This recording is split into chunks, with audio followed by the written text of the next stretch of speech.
మేము రాష్ట్రంలో పనిచేస్తున్న సివిల్ సప్లైలో పనిచేస్తున్న ఎండి ఆపరేటర్స్ దాంట్లో ఉన్నాము. సివిల్ సప్లైలో ఏం లేదు సార్, నిన్న జరిగిన కేబినెట్లో మన మంత్రివర్యులు నాదెండ్ల మనోహర్ గారు ప్లస్ ఈ కేబినెట్ మంత్రులందరూ కలిసి ఒక ఇది ఇచ్చారు సార్. ఎండి వ్యవస్థని రద్దు చేస్తున్నాము, దీనివల్ల ఏదో అవకతవకలు జరుగుతున్నాయని చెప్పి మమ్మల్ని రద్దు చేస్తున్నట్టు ప్రకటించారు సార్. మేము మీ ద్వారా, మీ మీడియా ద్వారా మా బాధలు తెలుపుకోవడానికి వచ్చాం సార్. ఇక్కడికి ఏం లేదు, మా వల్ల ఏదో నష్టం జరిగిపోతుంది అని చెప్తున్నారే కానీ ఎక్కడ నష్టం జరిగినట్టు దాఖలాలు అయితే లేవు. ఎవరో ఒకరు చేస్తున్నారంటున్నారు. ఎవరో ఒకరు చేస్తే వాళ్ళని ఒక్కరిని తీసేసి వేరే వాళ్ళని అపాయింట్ చేసి వ్యవస్థను నడిపిస్తే బాగుంటుందని మా అభిప్రాయం.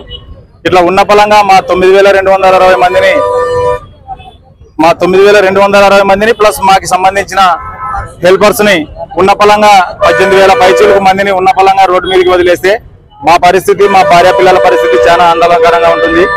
దయచేసి ఈ మాటను వెనక్కి తీసుకుంటూ రాష్ట్ర ప్రభుత్వం మమ్మల్ని కొనసాగించేలా నిర్ణయం తీసుకోవాలని మేమందరం వేడుకుంటున్నాం సార్.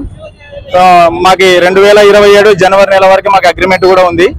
ఆ అగ్రిమెంట్ వరకు కొనసాగించి ఆ తర్వాత కూడా మాకు ఏదో ఒకటి ప్రత్యామ్నాయం చూపిస్తూ మాకు ఉద్యోగ భద్రత కల్పించాలని మేము గవర్నమెంట్ ని మీ ద్వారా కోరుకుంటున్నాం సార్. నా పేరు కేశవ్ సార్, నేను వెల్దుర్తి మండలం ఎండి ఆపరేటర్ని సార్. ఎండి వ్యవస్థను ప్రారంభించారు. అప్పటి నుంచి ఇప్పటి వరకు ఇంటింటికి వెళ్లి సరుకులు అందజేస్తున్నాం. వృద్ధులు గాని, వికలాంగులు గాని, బెడ్ పైన ఉన్న ప్రతి ఒక్కరికి ఇంటింటికి పోయి తంబే ఇచ్చి వాళ్ళకి సరుకులు ఇస్తున్నాం. ఈ వ్యవస్థ బాగుందని ప్రజలు మా వ్యవస్థనే కోరుకుంటున్నారు. ఇప్పటికి కూడా ఇంటింటికే సరుకులు రావాలి, మాకు ఇంటి దగ్గరికే రావాలా. మేము రేషన్ షాప్ కు పోయి సరుకులు తీసుకునే పరిస్థితి లేదు.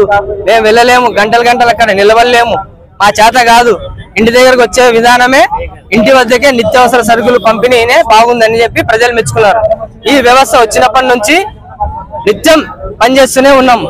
మాకు మిగిలేదు దీంట్లో 9,000 రూపాయలు. 21,000 వస్తే పెట్రోల్ కి 3,000 పోతుంది, హెల్పర్ కి 5,000 పోతుంది, హమాలికి 1,000-2,000 పోతాయి. మిగతాది 8-9,000లో మేము 15 రోజులు ఏదో ఈ కష్టము నష్టము అన్నం నీళ్లు లేకోకుండా, అంటే ఉదయం నుంచి రాత్రి వరకు కష్టపడితే మేము 9,000-8,000 సంపాదిస్తాం 15 రోజులకు గాను. దీంట్లో అంత కష్ట నష్టాలను కొడి తీర్చుకొని మేము పనిచేస్తున్నాం. కరోనా కష్టకాలంలో కూడా రెడ్ జోన్లలో కూడా మేము బియ్యం పంపిణీ చేసాం. అయితే ఏమైంది, ఈ వ్యవస్థ బాగుంది, ఎండి వ్యవస్థ మీరు కొనసాగించాలి, ప్రభుత్వం తీసుకున్న చర్యలు బాగున్నాయని గత ప్రభుత్వంలో మమ్మల్ని మెచ్చుకున్నారు. అంటే మేము కూడా మా కుటుంబాలను వదిలేసి రెడ్ జోన్లలో పనిచేసాం, డబుల్ తంబు వేయించాము, బియ్యం పంపిణీ చేసాం, మాస్కులు పెట్టుకొని మా ప్రాణాలను ఫలంగా పెట్టి ఆ రోజు బియ్యం పంపిణీ చేసాం. అంటే ఆ రోజు వ్యవస్థ బాగుంది, బాగా చేశారని. గత లాస్ట్ ఇయర్ లో 2024 సెప్టెంబర్ లో కూడా ఈ ఎండి వ్యవస్థ బాగుంది. విజయవాడలో వరద బాధితులకు మాకు 3 జిల్లాల నుంచి మా ఎండి ఆపరేటర్లు, హెల్పర్లు పోయి రాత్రనగా పగలనగా నిద్ర తిండి అన్ని మానేసి అందరికి వరద బాధితులకు అందరికీ నిత్యావసర సరుకులు అందించడంలో ఎంత పని చేశారంటే అంత పని చేశారు.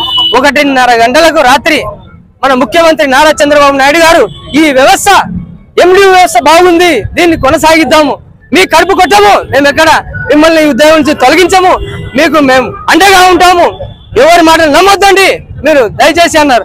ఆ రోజు చెప్పిన మాటలు ఈ రోజు ఎందుకు చెప్పడం లేదు? అర్ధాంతరంగా మీ ఈ వ్యవస్థ ద్వారా నిత్యావసర సరుకులు పక్కదారి పడుతున్నాయని చెప్తున్నారు. ఇదైతే దీంట్లో ఏమాత్రం వాస్తవం లేదు. ఎందుకంటే సరుకులు అందిస్తున్నాం, ఇంటి వద్దకే వెళ్ళి సరుకులు అందిస్తున్నాం. అది మాకు ఇచ్చిన బాధ్యతని మేము మా బాధ్యతను పూర్తి చేస్తుంటే ప్రతిరోజు మేము పనిచేస్తున్నాం. మా బాధ్యతలు, మా వ్యవస్థలో ఎక్కడైనా ఎవరైనా తప్పు చేస్తుంటే వాళ్ళని శిక్షించండి, మా వ్యవస్థను ఎవరైనా తప్పు చేస్తే వాళ్ళు శిక్షించండి.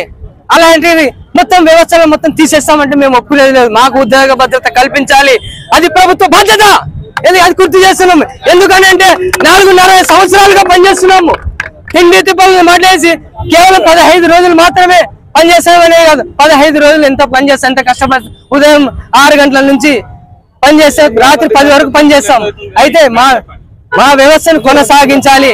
అగ్రిమెంట్ ప్రకారం మాకున్న అగ్రిమెంట్ ప్రకారం 2027 జనవరి వరకు మమ్మల్ని కొనసాగించాలి. ఆ తర్వాత కూడా ప్రభుత్వంలోని ఏదో ఒక శాఖలో మమ్మల్ని ఉద్యోగులుగా నియమించి మాకు ఉద్యోగ భద్రత కల్పించి మా కుటుంబాలను ఆదుకునే బాధ్యత కూటమి ప్రభుత్వానిదే అని తెలియజేస్తూ మనవి చేస్తున్నాను.